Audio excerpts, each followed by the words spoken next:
All right, everybody. Thanks for popping in today on the, Department of Athletics Town Hall. It's 1 o'clock, so we'll go ahead and get started. I don't want to spend too much time talking. I want to allow a lot more time for questions, and hopefully I'll have some answers. But for the last few months, I guess we figured out what athletic directors do now that they don't have to watch sports all the time. They plan for COVID-19. So for the last few months, probably since March, we've been working with our campus incident command I'm team gonna as just listen well to as, you. oh, okay, someone popped in there. Okay, so we've been working with our incident command team and developed a COVID-19 action team in athletics. And we have been working on this, a plan for the return to sport this fall. As many of you know, last March, athletics was kind of shut down in March. It was sudden. It was a little surprising, but not surprising. But it was heartbreaking for both coaches and student athletes. So we're hoping that this plan puts some measures in place to allow us to continue with sport all season. So as I'm just going to give a brief overview on the plan. And then we can move on to questions and hopefully, again, like I said, have some answers. So our plan has 7 components. The first is obviously the creation of our COVID action team, which is made up of myself, our athletic training staff, our health staff on campus, our FAR, and some athletic administrators. This group got together and we looked at a lot of guidelines through the NCAA, CDC guidelines, and did a lot of homework on kind of what we need to do moving forward. That team has developed this plan together. So the second component is that we have a COVID-19 educational portion of this plan that we expect all coaches and athletes to do. Our third component is probably one of our more important component as of right now. It's our pre-screening and pre-participation procedures. Athletics always has insurance information, physicals, things like that we require our student athletes to complete before they start practicing games. But we'll also have additional COVID-19 screening tests that all the athletes will receive on August 1st. And that needs to be returned at least 5 days before move-in. And then obviously that paperwork was reviewed by our athletic training staff. And then if we have questions, we'll contact you. And then once we've done all our pre-screening, everything, all the paperwork's filed, we're looking to move our fall freshman athletes back to campus on August 13th. And our returning fall upperclassmen athletes, move them back to campus on August 15th. Again, we're gonna work with our student life and group to coordinate how we move people on campus, when we move people on campus, assign times and things like that. If you're a student athlete, your coaches will be working with you as far as the times to come in and things like that. So we'll be in communication with your coach, will be in communication with you with that plan. But once you're on campus and we're ready to get started with practices, you will be required to do daily screening procedures through our campus policies and receive a wristband before you can practice. And then as we start our competition schedule and we get on the road and things like that, there'll also be some screening procedures before you get on a bus that we'll perform. The biggest thing is, and I think was probably the largest challenge in developing this plan, was a return to sport phasing. And Thiel College Athletics adopted a 4-phase return to sport using the NCAA guidelines, the CDC guidelines, and the UPMC COVID playbook guidelines. So what we will be asking our athletes to kind of self quarantine at home for 2 weeks before you get back on campus. It's similar to like a stay-at-home order. Limit your time when you leave the house. Stay away from large gatherings, things like that, just to kind of make sure you're not putting yourself in any, in a possibility for you to be able to pick up the virus. But as you enter campus, we move into phase 2 with our student athletes, and that actually is a great phase to be in. We'll be in groups of 10. You'll be able to, we'll obviously bring you through our concussion protocol and answer questions for you. But in phase 2, we actually get to practice with our coaches. So coaches will schedule practices. They'll be in smaller groups of 10, and you all will be practicing. That's going to last about 14 days. Then moving into phase 3, we can be in groups of 50 or less. So that's when you'll have the much larger groups. I think other than football, everyone's pretty much at full steam in phase 3. And then once we hit phase 4, where everything is normal. Some of the differences, though, there's going to be some protocols and things like that on the sidelines. That's going to be a little bit different for every sport, just because every sport's unique as far as how the sidelines are made up and things like that. We are in the process of making this plan. We worked with the PAC athletic directors and to develop some policies on when you travel, to develop some policies on how roster sizes or even how our schedules look. So the conference put together 3 working groups: scheduling working group, a financial working group, and a health and safety working group. So unfortunately, those groups are still working, so we don't have a full schedule together yet.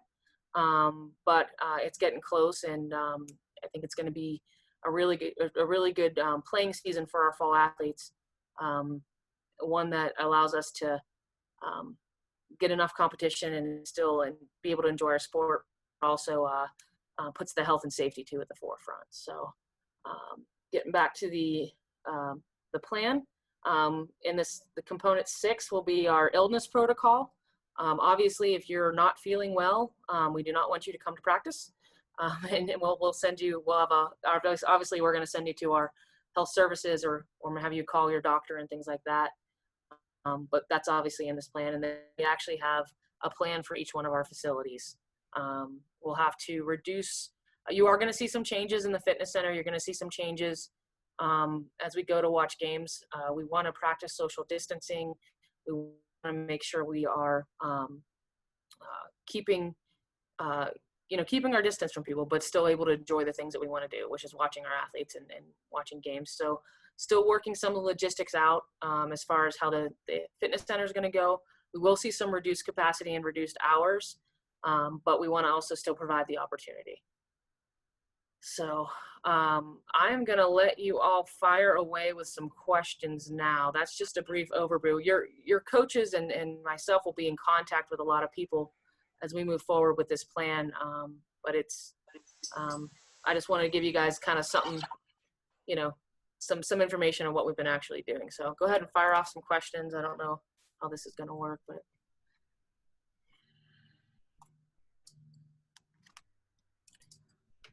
So can you hear us? Yes, I can hear you. Okay. All right. I'll start off. I have a football player. Okay. You said 14-day quarantine prior to the 15th for upperclassmen?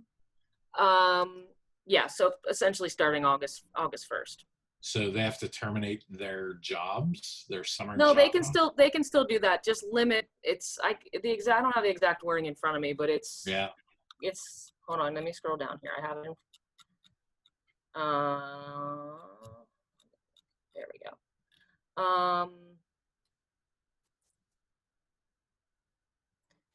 Limit outside of the home exposure, contact with other individuals, avoid large group gatherings.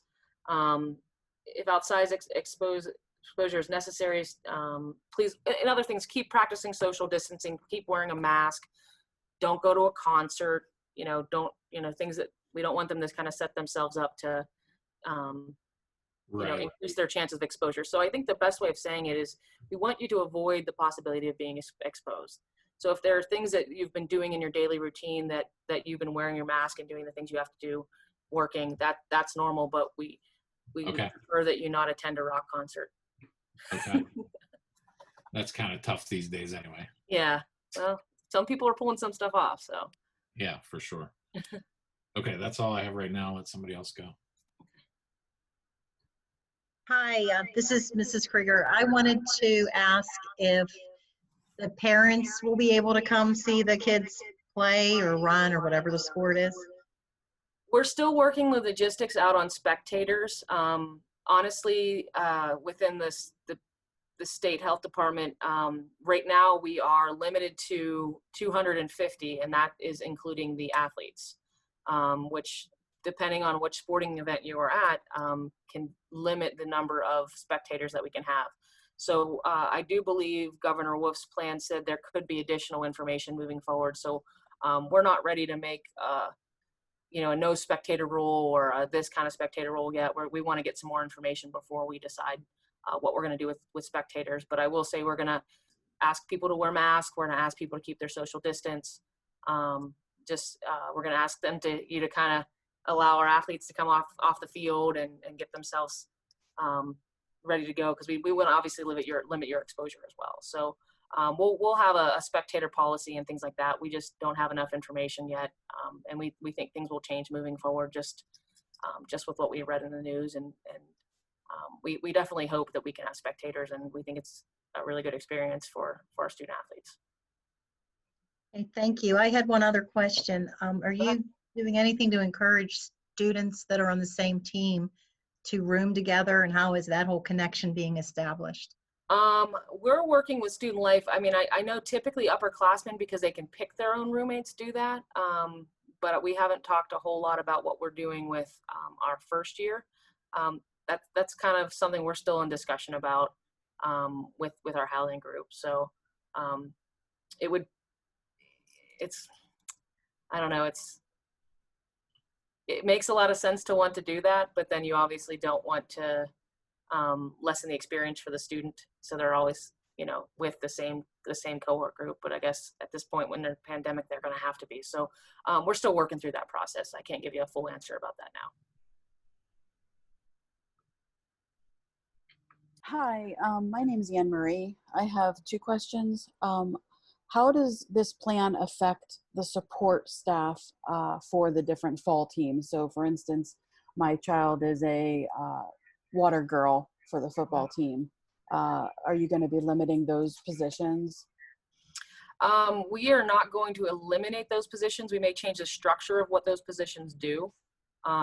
We will be, every student athlete will be receiving their own water bottle now. You cannot share water bottles, but they may still, put the water coolers together and do things, but the structure of what they do is going to change a little bit, but they'll still have a job. Okay, thank you. And the second question is for a typically spring sport student that has a tiny season in the fall, will that season still occur, or are you holding off on that and keeping them to their main season? Spring sports are still going to have their non-traditional season. They will have to follow the daily screening procedures just like the fall athletes. We'll be asking them to phase in as well, just like the fall athletes. But we also, depending upon what our conference decides, part of within this scheduling group is that we're really talking about the possibility of league only play and things like that. We want to limit our exposure and be able to do some tracing and things like that. So for our non-traditionals, instead of us heading to Allegheny to play games, we may play another conference school in the fall. So but with this, the plan is to still have non-traditional seasons, but they also will have to adhere to some of the phasing as well. Thank you. How will the pre-screening be conducted? Is that something that's happening on campus? Is that something we have to do with our primary care physician? So the pre-screening, what we'll send out is a pre-screening like kind of form, and there's a series of questions, and then we'll, as our athletic training staff reviews these questions, say you have, as part of the form, you have symptoms of COVID-19. We're going to ask that you get a test before you come to campus, just as a precautionary. And then as they come onto campus, and it's, if anyone's been working now and things like that, you're kind of used to daily screenings where they check your temperature and they ask you a series of questions about symptoms. It's very similar to that, but they'll get the pre-screening paperwork, and then they'll be screened when they come to campus. And then obviously from then on have a series of daily questions that they're asked. It's just so we don't like most, like you don't, if you have any COVID-19 symptoms or anything, you're encouraged not to go to work. We obviously wouldn't encourage you to come back to campus. So it's non-medical pre-screening No, question. unless you have symptoms, but you would probably want to go to the doctor anyways, or call your doctor. Yep, makes sense. Mm-hmm. Thank you. The medical forms for the sports, are they in addition to the ones we're filling out in general then for entry into Thiel? We had a meeting yesterday with I guess it was the head nurse, and a bunch of forms that we were told about, and I just wondered if there was overlap, or is the physical form and I think the only difference is with the athletic or with the from the athletic forms to the health forms is they have questions about vaccinations. So that would be the only difference between the forms and our form. If, like, say you've done the athletic physical form, our nurse can take that as well, or we can take their form as well. So so you don't have to kind of repeat yourselves, but there are other forms, like we have an athletic waiver form. We have, proof of insurance and things like that. But if you do the athletic forms, Patty from Health Services actually has access to those forms on our database. So you don't have to do them twice other than the vaccination information. Okay, so if we recognize a form looks exactly like one we just filled out, just ignore it. Yeah. Okay, thanks. I just saw some questions on here. So the athletes will be sent the forms. They're going to be emailed a link to get on to develop a Front Rush account. Upperclassmen have already done this once, so they should be able to cruise right through. But they'll send an email with a link, and then you're able to access all those forms, save them, fill them in later, things like that. There's places to download your physical form, download your insurance information. It's kind of a one-stop shop. And the coaches have access to see what you've done, what you haven't done, as well as our athletic trainers. And Patty has access to that as well.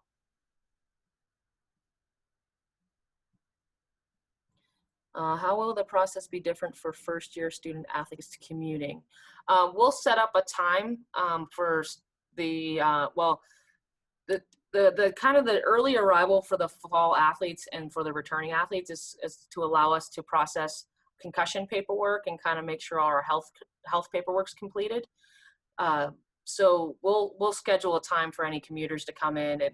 For instance, we may take 10 soccer players to go do their baseline testing. So at this time, so we'll communicate with the coach as far as what that schedule looks like and when the athletes should come in if they're commuting. So they'll know when they need to do that. For football, is the coverage of the games being streamed for us to view at home? We are planning to stream football games, and we will have color commentary for football games. We're planning to stream all the games that we can. It's a little difficult to stream anything with cross country, unfortunately, unless we hook to runner-up with a GoPro, I guess. But we're planning to stream volleyball, soccer. We don't typically stream tennis because there's multiple games going on at once. Football, and let me see anything else from the fall. I think that's it. So we'll plan to stream games all year, like we always do.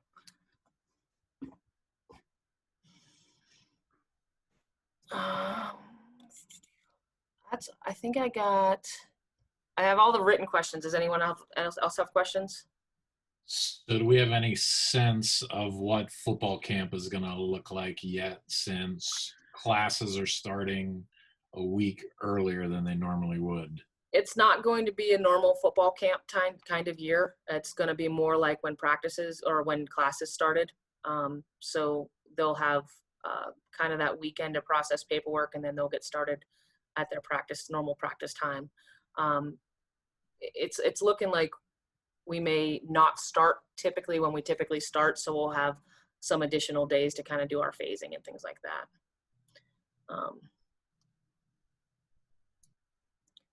I just got something about basketball. we do not know what's going on. We have not made any decisions with winter sports yet. If we're changing the schedule, if we're doing anything, that's not been decided yet. I believe our presidents are meeting again on August 1st. So we may know more about the winter sports and what we're doing moving forward with winter sports on August 1st. Helmets and gear for any sports sanitized daily before and after practice and games. We're going to follow the standards that they require for sanitation. So we're not going to want to share helmets. We're not going to want to share water bottles, and things will have to be sanitized. We have an interesting, like we've purchased things like sprays and wipes and things like that so we can sanitize things. But it may be one of these things where an athlete comes off the field. As part of their putting their things away, they are to wipe everything down, put things away, and then obviously come to it the next day. So we'll obviously follow the policies and procedures for sanitation. Any other questions? Amy, do you mind if I say something real quick about that? What'd you say? Do you mind if I say something? This is Zach. Do you Yeah, mind go ahead, Zach. My name's Zach Walters. I'm a coach on the soccer team. So just in relation to the daily sanitization, so like for instance for us, and I know a couple other teams do, I know volleyball does, we typically wash the players' practice uniforms. So obviously we'll be doing that this year. And I know Coach Riley and I had talked about kind of like looking at different things like sanitizing the balls and pennies. I wash the pennies every day anyways, or every other day. So, I think most of the coaches are looking into that, and whatever direction we'll get from Amy. I think sanitation will be pretty well handled with most of our stuff with all the teams because, like I said, typically we do the practice uniforms anyways, and so any equipment, we'll make sure that all of that is washed. That's all I wanted to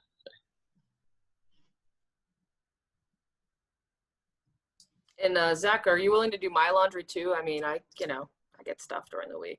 Depends on how much I pay, but yeah. Had to. So. Football again. Obviously, they can't wear masks on the field, or is the NCAA requiring shields and helmets or anything? No, no, we are not going. So all the health recommendations and things like that are essentially they know that we cannot social distance for sports. Well, like for football, you run into each other. So, Right. so they are not requiring masks or shields or things like that. They are, and it's not, we haven't decided this as a conference yet, but we'd like our students to be masked on the sidelines and on the way to buses and things like that, similar to what they would have to do in classrooms. So one of the bonuses is when you come to Thiel College and you're a student athlete, you're going to get yourself a nice gator mask to wear for your games and things like that. Hopefully we'll have a little Tomcat head on it. And so we'll issue a mask, we'll issue a water bottle. But during the actual, when you're actually playing your sport or participating in the actual sport, you will not need a mask, but we are asking that you mask on the sideline.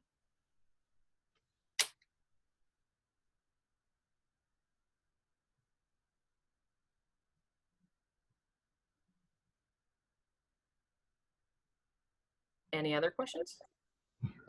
I just want to say thanks for doing these meetings. These are really helpful. It's pretty cool. Thanks. You're welcome. Traveling for away games. I just got one for traveling for away games. So we will be, our athletic training staff will screen all of our athletes before they travel. We do not have to reduce the density on our travel buses, but we're looking at on how we want to do that. We don't have an exact formula for exactly how many people will be on a bus, but we don't want it to be completely packed. There will be, like, for example, on a 56 passenger van or bus, we can only put 48 students, but we may choose to only put 40. So we're still kind of working on how we want to load up buses, and we're really just waiting for the schedule and the availability to see how we can coordinate the scheduling. But we will screen every athlete before they board a bus, and we will be required to give that to the conference as well. And then we will ask our students to mask while they're on the bus.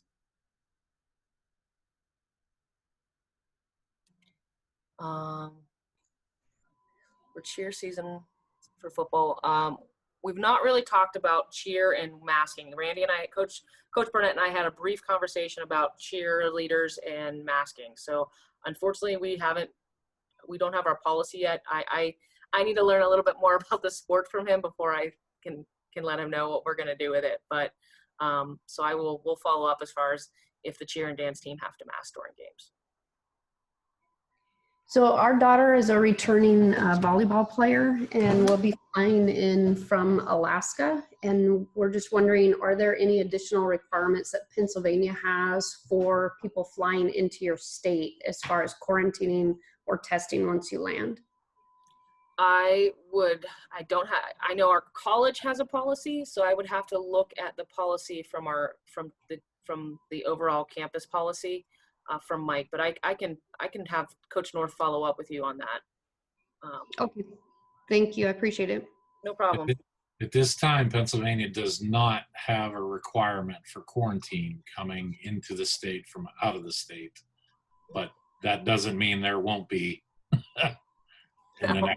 in the next several weeks. No, Right. but we do have a policy on campus that it's been developed, and unfortunately I've been kind of laser focused on our athletic portion of things and haven't looked at Mike's portion yet. So I'll have Coach North follow up, and we need to actually, like all our coaches who have any out of state students that will be flying in, we'll have to coordinate with them and talk with them how we phase them back to campus. Okay, thank you. You're welcome.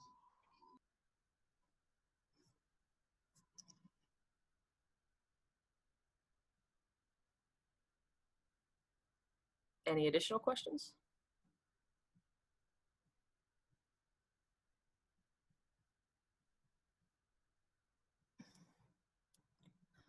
Will the marching band be able to play at halftime? I cannot answer that yet.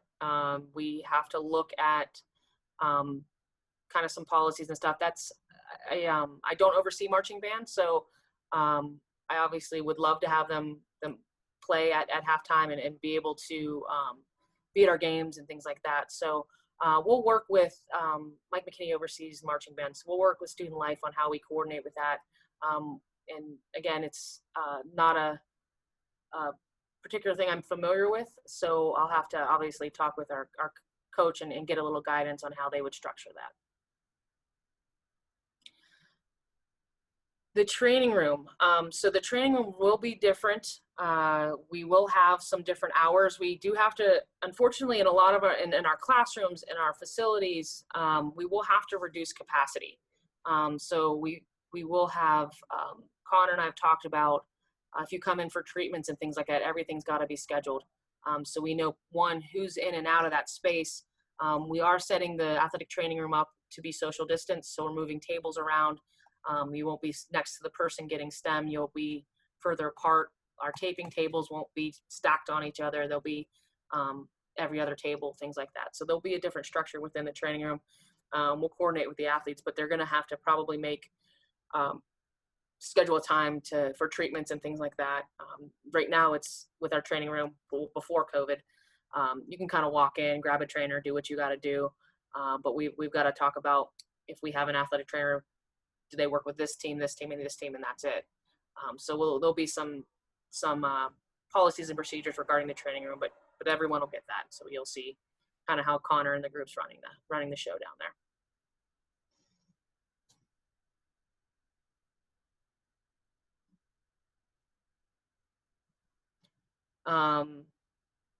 I'm very excited for sports to start again. I don't know if you all are feeling the same way as I am. I'm tired of watching Netflix and looking forward to watching some baseball and some football games this fall and soccer. So I think I'm going to be Thiel College's biggest fan. I'll be at everything this fall. So I'm looking forward to it and excited to see the athletes back.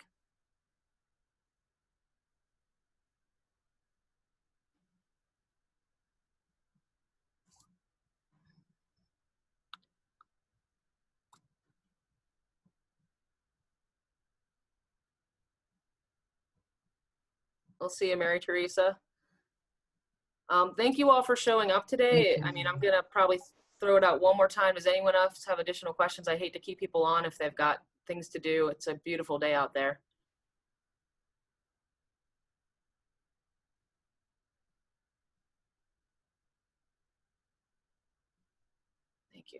So, one of the things I can say to the student athletes that are on this call, and parents can probably encourage this as well, is please have your student athletes check their emails and talk to their coaches. We're going to be communicating a lot of this information out from our coaches to all of you.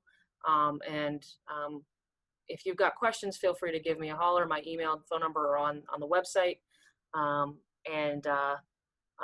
Again, things could always change with this plan because there's obviously new developments and things. So if any of our policies have to change, we'll obviously be communicating anything to our coaches and student athletes. So, but I want to say a big thank you to my action team. They were awesome, super helpful, and we got a lot done. And I think we've got something really good to move forward with. So.